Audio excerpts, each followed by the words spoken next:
নমস্কার, আমুদরিয়া নিউজে সকলকে জানাই স্বাগত। আমি বর্ণা। এক মিনিটে দিনের বাছাই খবর এক।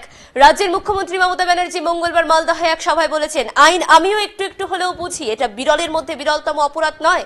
আমি মনে করি এটা বিরল স্পর্শকাতর জঘন্য অপরাধ। অপরাধ করে বেঁচে গেলে আবার অপরাধ করবে, যাবজ্জীবন মানে কি? অনেকে তো প্যারোলে বেরিয়ে যায়, অন্যায়কে ক্ষমা করে দেব?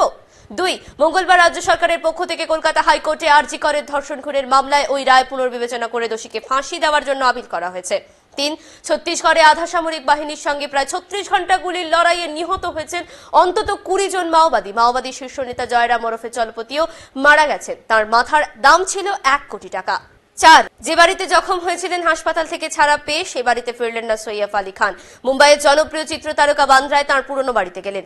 এদিকে মুম্বাই পুলিশ জানিয়েছে, হামলাকারী সন্দেহভাজন বাংলাদেশের সৈয়ফ করিনার ছোট ছেলে জেওকে অপহরণ করে 1 কোটি টাকা হাতানোর ছক কষেছিল।